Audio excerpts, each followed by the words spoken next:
Olá, é com muito prazer que hoje começamos mais um episódio do Ordemcast, o podcast da OAB Mato Grosso. Meu nome é Giovanni Santin, sou advogado, professor e vice-presidente da Ordem dos Advogados do Brasil, seccional Mato Grosso. O nosso podcast tem a finalidade de trabalhar questões sociais analisadas pela ótica do direito. E hoje vamos falar sobre a necessidade, a força e a importância das mulheres na advocacia brasileira. Receberemos a nossa presidente da Comissão da Mulher Advogada, doutora Keren Apuk, e a nossa vice-presidente, doutora Mila Christ. É um grande prazer poder recebê-las hoje no nosso podcast. Obrigada, Giovanni, pela oportunidade de nos receber. É importante esse espaço de escuta, e acolhimento da comissão. É um prazer estar aqui com vocês, contribuindo com o crescimento da comissão. Eu gostaria que vocês falassem um pouco de suas histórias, onde vocês nasceram, o que motivou vocês cursarem direito, se tornarem advogadas. Bom, eu sou cuiabana, nasci, aqui. Meus pais, vieram de Minas Gerais, minha mãe é paulista, mas toda a sua história foi feita aqui em Cuiabá.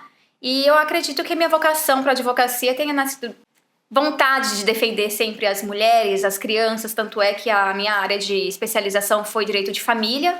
Majoritariamente eu defendo mulheres, as minhas clientes, 90% são mulheres, então eu tenho uma atuação bem específica no direito das mulheres e das crianças, e também na vara de violência doméstica. Bom, eu sou cuiabana, nascida e criada aqui, meus pais são do interior. E a vocação do direito nunca me foi algo inerente, mas uma coisa construída. Embora minha mãe sempre tenha dito que eu invariavelmente iria para uma profissão que eu tivesse que me comunicar muito. E ela não estava errada, porque eu falo muito e eu argumento muito e eu arrumo algumas confusões na minha vida. E o direito veio como uma forma de preencher isso, então acho que eu não tinha outra opção.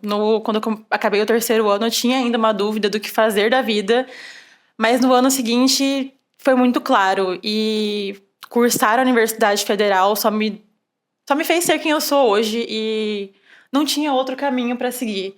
Mas gente, é aquela história, eu jurei que eu não faria parte da estatística, daquilo que a gente entra apaixonada pelo direito penal, e eu fui apaixonada, Giovanni sabe, participava de grupos e saí casada com direito civil. Então, hoje eu atuo com recuperação judicial e causas civis em gerais.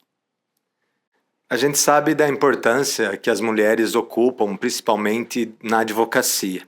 Eu gostaria, para quem não sabe qual a função, a importância, a relevância da Comissão da Mulher Advogada, que vocês apresentassem, não somente para a advocacia, mas a importância da Comissão da Mulher Advogada para a sociedade em geral. A comissão, Giovanni, ela serve como um apoio, como um grupo de mulheres advogadas que vai entender, são as nossas colegas de profissão, que vai entender exatamente o que nós passamos na nossa profissão, na nossa atuação, os nossos dilemas, as nossas dificuldades na atuação. Então é um espaço de acolhimento. Tanto é que toda reunião ordinária que nós temos uma vez no mês, nós trazemos palestrantes diferentes, trazemos orientações, trazemos palestras com temas voltados para nós, mulheres advogadas. E eu penso que quando a comissão faz esse serviço, presta esse acolhimento, esse acolhimento com as colegas nossas advogadas, não é só para as advogadas que nós estamos ajudando. Nós estamos ajudando mulheres no geral, porque fazemos parte da coletividade, da sociedade civil. Então, estamos ajudando mães, estamos ajudando jovens advogadas, estamos ajudando mães solos. Todos esses temas são trabalhados dentro da comissão. E no âmbito da sociedade, a gente também atua agora, enquanto representantes da comissão, enquanto representantes da OAB, no Conselho Municipal das Mulheres e na rede de enfrentamento do Estado. Então, nós estamos ali na linha de frente de decisões e de projeções, de formas de atender as mulheres da sociedade. A gente tem conversado, tivemos na última semana o nosso primeiro encontro, Keren? Primeira reunião do Conselho Municipal das Mulheres. Então, a gente começou a definir o calendário, o grupo de trabalho, de como a gente atuar e ouvir aquelas mulheres que não são advogadas, mas a gente sabe que os problemas enfrentados pelas mulheres advogadas também são enfrentados por outras mulheres dentro de suas complexidades e formas distintas. Infelizmente, nós precisamos falar de temas ainda relacionados à questão da violência doméstica. E nós temos dados de que mais de 4 milhões de mulheres brasileiras continuam sendo vítimas de seus agressores. É lógico que se trata de um fenômeno social, nós sabemos que historicamente é uma questão estrutural numa sociedade patriarcal que vivemos, mas se vocês fossem elencar o que nos falta ainda para prevenir a prática dessa violência, vocês apontariam alguma circunstância que ainda não foi realizada para que nós possamos prevenir a prática dessas condutas? Eu penso que o caminho mais que teria maior efetividade seria a educação. Tudo começa pela educação. Do mesmo modo que a gente está numa situação caótica de homens adultos, né, violentos, agressores, que praticam esses tipos de crime contra as mulheres pelo simples fato delas serem mulheres e pela condição de mulher. Se sentem no poder, se sentem na posse, né, de fazer o que fazem. Penso que eles não foram educados, e a gente, quanto mães e pais, somos responsáveis pela educação dos nossos filhos, para a gente buscar uma melhoria daqui a uns anos, que eu acredito de verdade, infelizmente, que essa mudança na nossa história não será de um mês para outro, ou com uma lei em vigor, porque nossas leis são rigorosas já, principalmente as leis que protegem as mulheres. Nós temos uma lei que é rígida, só que a eficácia, eu entendo que pela falta de mão de obra, de varas especializadas nas comarcas pequenas, ou na demora de uma medida protetiva, às vezes não chega com a antecedência que se espera. Então, ela chega ali após já ter cometido, por exemplo, um feminicídio. Então, a conversa seria, na minha opinião, a educação, a gente trabalhar com os nossos jovens, com as nossas crianças, para a gente buscar talvez uma mudança no futuro com esses meninos que vão crescendo. Porque educar homem adulto eu acho que é um pouco mais complicado, né, Giovanni? Sim, Mila. Nós temos grupos de apoio, grupo reflexivo, que eles são obrigados, quando tem medida protetiva, a participar, né? Sob pena, inclusive, de quebra de medida protetiva. E muitas das vezes, eu atuo em vara de violência doméstica, muitas das vezes eles não vão nos grupos reflexivos, né? É complicado. Mas é o que a gente sempre fala na questão do direito penal na criminologia, né? A questão a parte repressiva tá atrasada. Quando a gente tá ali lidando com um homem que já cometeu um feminicídio, que já agrediu a mulher, o problema tá posto. O ato já foi consumado. Já foi consumado. Então, eu não vou dizer que pouco importa a consequência, porque importa, obviamente.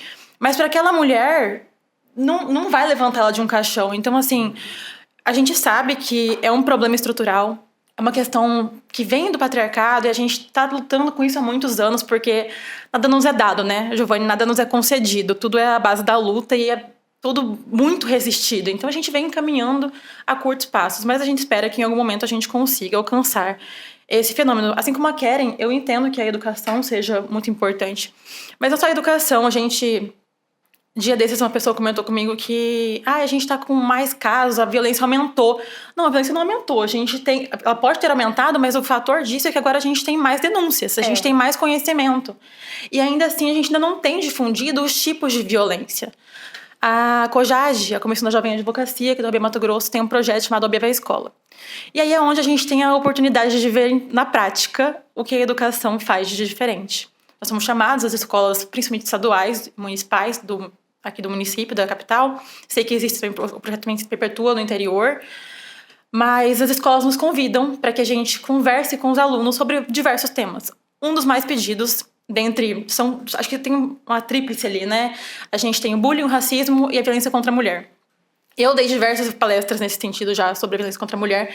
E é sempre muito assustador, porque a gente fala sobre a expectativa que a gente tem nas crianças, nos adolescentes, para que no futuro a gente tenha uma melhoria. Mas ainda não estamos lá, eles ainda não estão entendendo. A primeira pergunta que eu sempre faço é: o que é violência para vocês? E as crianças sempre entendem violência como agressão física. Elas não ligam. E às vezes muitas mulheres adultas, é difícil você explicar para uma mulher adulta que ela sofreu estupro marital.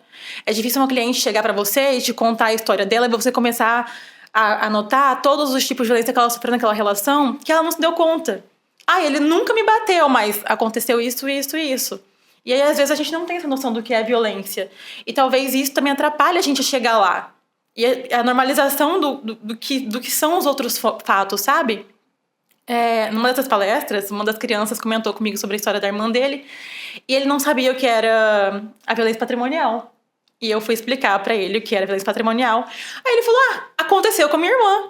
Porque ela voltou com o namorado dela, eles tinham terminado, né? Porque ele deu uma facada no ombro dela. Aí ele quebrou o celular dela. Pra essa criança, o fato da facada, pra ele era tipo assim, deu uma facada no ombro dela, eles voltaram a namorar. A indignação dele era o celular quebrado. Então a gente tem ali uma dificuldade de que eles entendam a gravidade dos fatos, porque às vezes a pessoa vive... É muito fácil a gente falar da nossa bolha, do que a gente vive aqui. Mas quando a gente vai pra fora e a gente olha outras realidades, o que tá normalizado e o que não tá. Então até por isso é difícil a gente falar sobre educação, porque qual é o ponto de educação que aquela criança precisa? Em que ponto a gente falhou ali, sabe? O que vocês estão falando é de fundamental importância, Mila e Keren, porque nós pensamos que o direito penal ele é capaz de resolver a questão da violência e apostamos nele todas as nossas fichas. Só que o direito penal ele sempre vai chegar atrasado. Quando ele chega, quando ele se impõe, já houve uma vítima. Né? E como você disse, uma mulher que foi assassinada, que foi vítima do feminicídio, para ela, para sua família, o direito penal não tem mais importância nenhuma, a não ser uma medida de punição e castigo de uma pessoa que nós sabemos que vai retornar o seu convívio à sociedade. No estado de Mato Grosso nós temos 19 mil processos em andamento, né? E são processos que estão aguardando julgamento. Não que esse julgamento vá impedir que efetivamente as mulheres deixem de ser vítimas dessa violência, mas é uma forma de dar uma resposta para que não fiquemos nesse sentimento de impunidade existente contra as mulheres que efetivamente continuam lutando para que possam sobreviver, para que não sejam vítimas da violência física, da violência patrimonial. Então, dar uma resposta para a sociedade, para esses agressores, também faz parte de uma forma de combater que outras mulheres voltem a ser vítimas desta violência. Exatamente. É uma forma de dar, porque não só elas, né, as mulheres são vítimas, os filhos também ficam inerentes àquela violência. Então a gente tem que dar uma resposta para a família, para a sociedade e também mostrar que eles não vão fazer o que fazem, praticar qualquer tipo de barbárie contra as crianças, as mulheres, as mães, as genitoras, e não vai acontecer nada. Então realmente, e a questão de você comentado, Giovanni, sobre 19 mil processos, muitos, ultimamente, que eu trabalho na vara de violência doméstica, a resposta para a aplicação da medida é bem rápida. Nas 24 horas seguidas já sai a medida protetiva.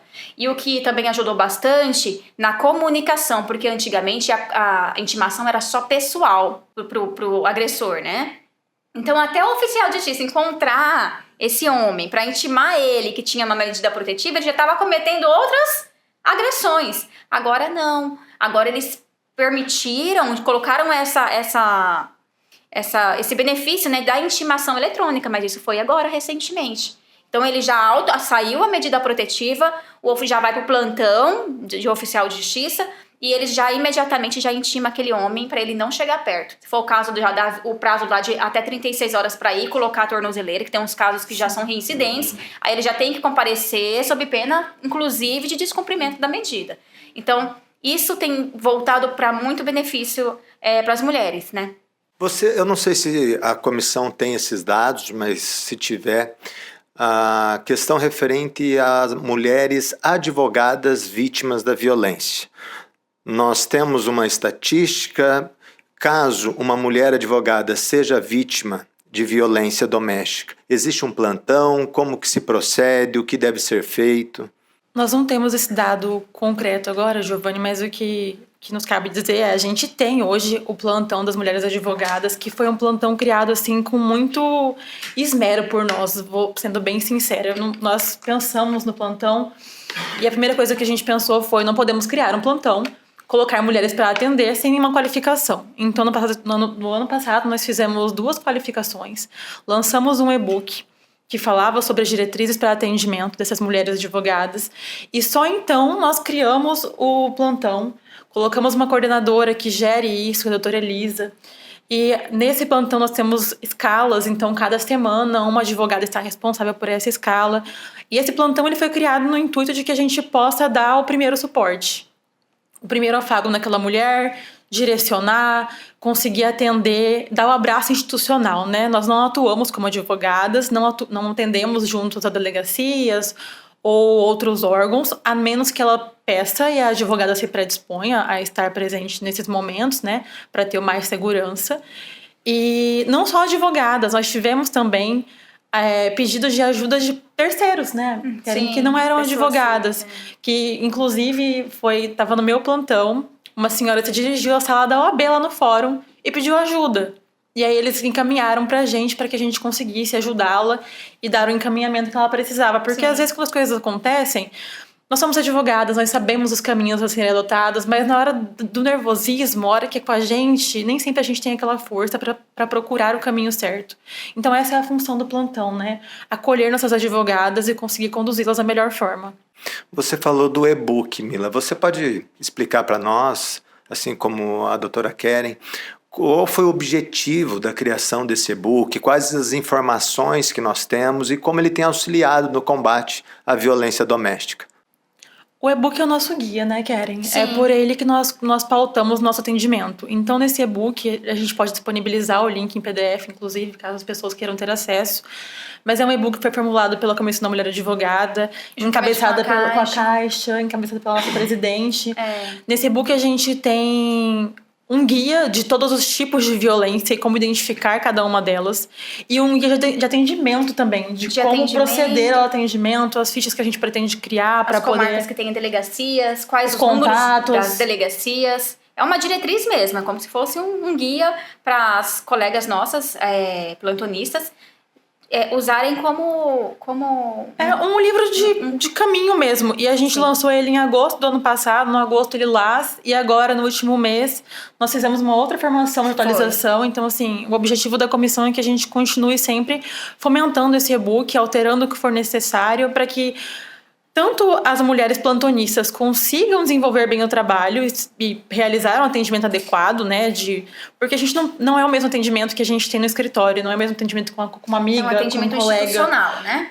E ele é um atendimento numa situação de vulnerabilidade daquela mulher. Então a gente precisa ter diretrizes de atendimento para que isso seja feito da melhor forma possível. E seja um atendimento único, um atendimento padronizado, que todas possam ter o mesmo tipo de atendimento, para que não fica, fulano atende melhorzinha. Não, é tudo padronizado. Igual. Então a gente realiza essas capacitações e trazem com nossas colegas plantonistas para elas nos informarem quais são as dificuldades que está tendo, se está havendo alguma dificuldade, quais são as maiores queixas de que está chegando para nós, né, de denúncia, o que nós podemos fazer para melhorar o nosso atendimento às colegas. Bom, uma outra forma de violência que eu vejo existente, especialmente contra as mulheres, é a desigualdade estrutural que nós temos. Sim. Então, a própria diferença no tratamento relacionado a salários para mulheres, para homens. Eu gostaria de ouvi-la, se nós temos alguma medida para que nós possamos diminuir e combater a desigualdade estrutural existente voltada para a questão de salários, por exemplo. Nas nossas reuniões, nós trazemos sempre temas, inclusive, se eu não me falha melhor a memória, nós falamos sobre as dificuldades da profissão da mulher advogada, agora na nossa reunião. Na última reunião, no começo do mês. Com a nossa ouvidora da mulher, que trouxe o exemplo, né, pessoal da vida dela, falando sobre as nossas dificuldades. E realmente, Giovanni, porque para nós, mulheres, tem algumas situações que impacta diretamente a nossa profissão. Quando a mulher se torna mãe, por exemplo, ela vai ter que conciliar o profissional dela com demanda materna, né, de cuidados, porque a gente fica responsável, né? E muitos pais, que bom que às vezes participa e tem uma participação efetiva, mas muitos não conseguem, então o filho é da mãe, né? Então a gente tem que conciliar. Isso impacta, sim, na sua carga de jornada de trabalho, no seu emprego. Muitas colegas nossas trabalham em outros escritórios, então tem toda essa demanda para organizar. Ela, antes de sair para o escritório, ela tem que deixar tudo organizado, como que essa criança vai ficar. Muitas das vezes não tem rede de apoio, é uma pessoa sozinha. Então, as dificuldades nossas começam por aí. Muitas são mães solo também. Sim. Tudo isso impacta, sim. E a renda, Vejamos, é importante para todo mundo, porque não seria para nós mulheres, né? Mas esse é só um dos pontos, né? A questão da renda e a dificuldade que a gente tem. A ideia principal da comissão, quando a gente assumiu a gestão, a gente teve um ponto que era: a gente precisa ter uma forma de que as mulheres consigam estar em pé de igualdade para que a gente consiga ter um ambiente competitivo, porque assim, sejamos sinceros, não é um ambiente de igualdade. E quando a gente, é uma questão igualitária, não é igualitária, e quando a gente consegue, não é porque foi nos dado, é o que eu falei, foi porque foi muito lutado para que a gente conseguisse aquilo ali. Então, uma das questões que a gente tem é de preparar as nossas mulheres, né? Então, toda reunião a gente decidiu que a gente teria uma palestrante com um tema específico para que a gente conseguisse se capacitar. E dentro da reunião a gente ainda tem mais um ponto, Giovanni, que é que uma mulher membro da comissão, obrigatoriamente, é debatedora, ou mediadora, ou palestrante, junto com a palestrante convidada, que geralmente é uma advogada também, para que elas consigam ter o hábito de falar. Porque um dos pontos que a gente observou é que quando a gente tinha um evento jurídico, as mesas raramente eram compostas e lideradas por mulheres. Então a gente falou, o que tá faltando aqui? Falta... E muitas vezes evento para mulheres e só tinha homens palestrando, sim. Então, assim, na última reunião a gente falou muito sobre isso. E aí, um dos pontos que eu acho que abarca ali também a questão das mulheres de recebimento é a questão da confiança que os outros têm na gente. Da postura que a gente tem, da forma como a gente se expressa. Porque se você falar grosso com o cliente, pra ele você tá sendo firme. Você é um homem firme de postura. Né? Se sou eu falando grosso com o cliente, a situação já é outra. Ele não vai me olhar como uma mulher de postura ou uma mulher firme. Vai me olhar como uma mulher insuportável, que se acha, que tá achando que tá falando com quem pra poder falar desse jeito. Não é o mesmo julgamento. A Juliana, a doutora Juliana, nossa ouvidora, falou na palestra sobre a questão de violações constantes em reuniões, da questão da gente ser constantemente cortadas e se reafirmar enquanto profissionais, enquanto qualificadas. A gente sabe, eu não vou ter os índices, mas eu li esses dias uma pesquisa sobre o quanto as mulheres são mais capacitadas para buscarem mais cursos de capacitação e irem adiante com mestrados e doutorados. E ainda assim a gente recebe menos, porque a nossa visibilidade de questão de... Como eu posso dizer?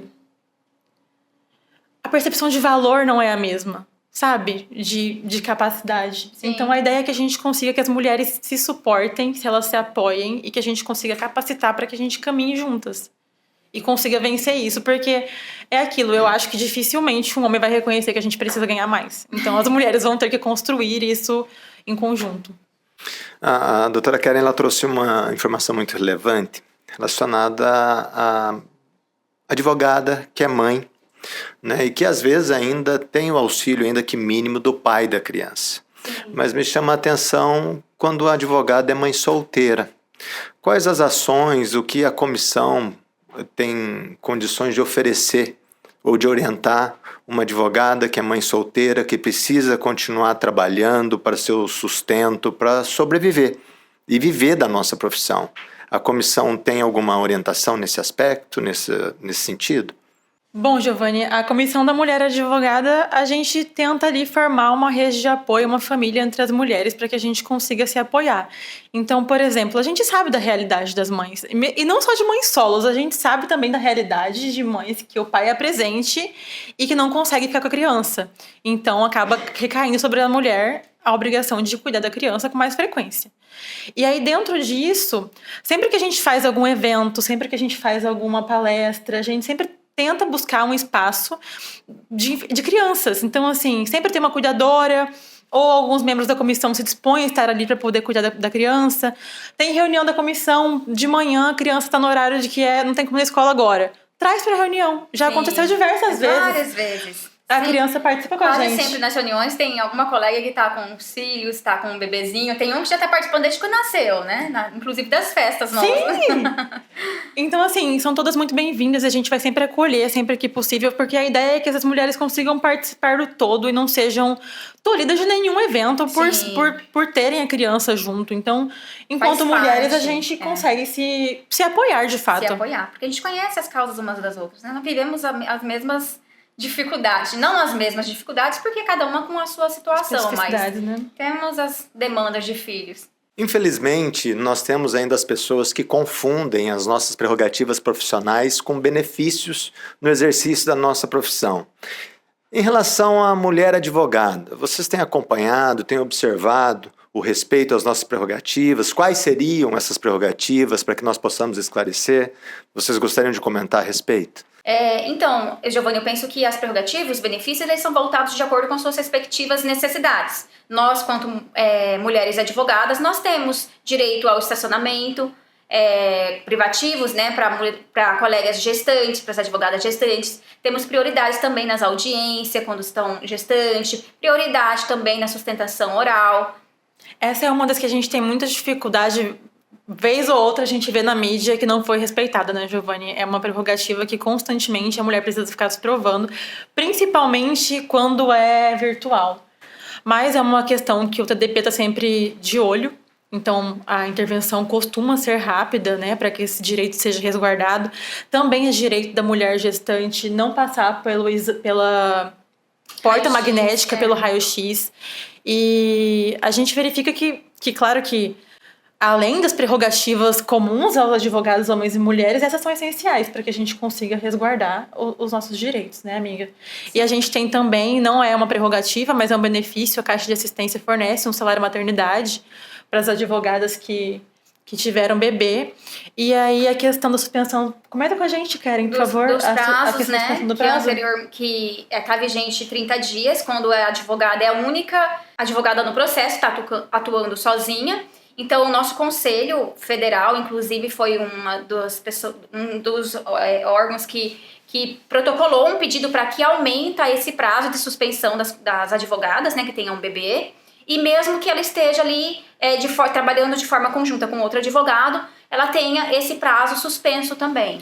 E aí a gente pontuar que essa questão não é só para advogado, quando a gente fala em teve bebê, a gente está falando tanto naqueles de parto quanto os adotados. Isso. Então eles também estão incluídos nessa modalidade de suspensão. Olha, eu gostaria de agradecer a Mila, a Karen, por estarem aqui hoje, trazendo todas essas informações tão necessárias para as mulheres advogadas. Nós precisamos reconhecer a grande relevância do serviço prestado pela Comissão da Mulher Advogada, da importância de vocês ocuparem esses espaços de poder, esses espaços de decisão. Nós temos uma presidente mulher que tem batalhado diuturnamente para que nós possamos cada vez mais diminuir essa diferença, essa distância estrutural que foi criada ao longo da nossa história. A presidente Gisela tem sido muito firme nas conquistas realizadas pelas mulheres. Não é por acaso que hoje nós temos mulheres presidentes de subseções que são a maioria. E eu tenho certeza que ela serviu de exemplo e de grande importância e relevância para levar as mulheres a ter coragem de disputar esses espaços. As mulheres já são a maioria na advocacia mato-grossense, o que também eu tenho certeza que vocês participam diretamente para encorajá-las, para enfrentar essas desigualdades que nós precisamos cada vez mais estar presentes, não sermos testemunhas distantes de tanta violência que tem ocorrido e precisamos chegar a uma decisão importante e relevante para que isso efetivamente tenha um fim. Então, eu gostaria de passar para vocês a palavra, para que vocês possam expressar o sentimento em estar participando da Comissão da Mulher Advogada, o que vocês têm aprendido com esses avanços que têm trazido para nós, e deixar o endereço que as pessoas possam encontrá-las nas nossas redes sociais, que possam estar acompanhando o trabalho que vocês vêm fazendo e possam fazer contato também, para que juntos, unidos, cada vez mais, possamos ser fortes nessa luta que não é só das mulheres, mas de toda a sociedade civil organizada. Obrigada, Giovanni. Para mim está sendo um aprendizado, né? Também eu aprendo com as meninas, nas reuniões a gente criamos amizades maravilhosas. Para mim elas não são só membros, participantes da comissão, elas são as nossas colegas, tem as mesmas dores, a gente compartilha das nossas vidas e eu sempre convido para participar da Comissão da Mulher Advogada. Nós estamos numa gestão muito participativa, Então, todas têm oportunidade e eu faço questão disso, de todas participarem, que seja uma comissão inclusiva, porque é isso o nosso objetivo, nós trabalharmos juntas. Então, é uma honra muito grande para mim, né, estar como presidente e ter tantas mulheres participando. Estamos com 180 e pouco mulheres participando da nossa comissão, então é bastante colegas no estado todo. E as nossas reuniões têm sido um sucesso, então eu percebo que elas têm participado bastante das nossas reuniões e dos eventos, sempre com bastante adesão, né? Também outra situação é que a gente busca uma proximidade maior com elas, criar um network entre nós mulheres mesmo. Nas reuniões, sempre depois das reuniões, a gente vai almoçar juntas, ou a gente vai fazer um happy hour juntas, quando a reunião é no período da tarde, para buscar essa amizade e essa proximidade com as nossas colegas. Sim. Pra mim tem sido uma honra, é sempre um desafio, né? A gente acha que vai chegar pronto, mas a gente nunca tá pronto. Então, se a gente ficar esperando ficar pronta pra poder assumir alguma responsabilidade, a gente nunca vai assumir nada. Então, tem sido muito desafiador e é muito gostoso estar com as meninas, estar com a nossa diretoria. Nós temos uma diretoria muito maravilhosa, né, amiga? É uma diretoria muito unida, então a gente sempre faz tudo junto, Giovanni. É uma pela outra. E a partir da diretoria unida, a gente consegue trazer as meninas da nossa comissão. Não invariavelmente o plenário tá cheio. Quando a gente assumiu a gestão, as meninas vinham aos poucos, né? A gente estava reconstruindo a Comissão da Mulher Advogada. Então a gente tinha ali umas 3, 4. Hoje às vezes está lotado, não tem onde sentar. E aí a gente vem buscando sempre trazê-las para perto. E quando elas não conseguem vir presencial, elas entram online. E aí a gente... É um momento sempre muito gostoso. A nossa reunião nunca é vista como uma obrigação, né? É um momento de... Claro que a gente está discutindo pautas interessantíssimas ali, de uma importância para todas, mas a gente sempre busca que elas se sintam confortáveis, como se a gente estivesse num papo de amigas. E aí a gente traz café da manhã. E aqui a gente gostaria de agradecer ao nosso diretor tesoureiro, Dr. Max, pela colaboração. Tem sempre uma lembrancinha, algo para elas num momento específico, porque a gente busca comemorar também as pequenas vitórias do dia a dia em conjunto. Então, tem sido muito prazeroso. Isso que a Karen disse de trazer mais mulheres é sempre o nosso intuito. Nas entregas de carteira, a gente tem feito muito isso, né? Convite, né? A CMA tem um espaço. Muito obrigada, ninguém me tira de falar com as nossas colegas que estão pegando carteira, para que elas venham fazer parte. E acho que, inclusive, isso é um ponto também que deixa muito grata. Enquanto jovem advogada, eu tenho 3 anos e meio de carteira. Então, é pouco tempo para estar numa vice-presidência de comissão. E aí, aqui eu quero agradecer e elogiar também a diretoria da OAB pelo compromisso. Eu sei que nós temos em todas as diretorias um jovem advogado, e isso faz muita diferença, porque a gente traz um público que antes não conhecia a comissão. Logo quando a gente começou, a gente foi em várias reuniões de outras comissões, levando o convite, e na Comissão da Jovem Advocacia, muitos não conheciam a Comissão da Mulher Advogada. Então a gente conseguiu trazer um público jovem, além do público que a gente já tinha. E isso é muito gratificante pra gente. Bom, o nosso Ordencast está chegando ao fim. Um episódio muito importante para a advocacia mato-grossense e brasileira. Espero que possamos nos encontrar em breve para conversarmos ainda mais sobre os avanços para a mulher advogada junto à nossa comissão, parabenizá-las pelo trabalho que vocês estão fazendo e que nós possamos avançar cada vez mais nessa luta para diminuir a desigualdade e a violência contra as mulheres existente em nossa sociedade. Meu nome é Giovanni Santin. E esse foi o 3º episódio do nosso Ordencast. Até breve.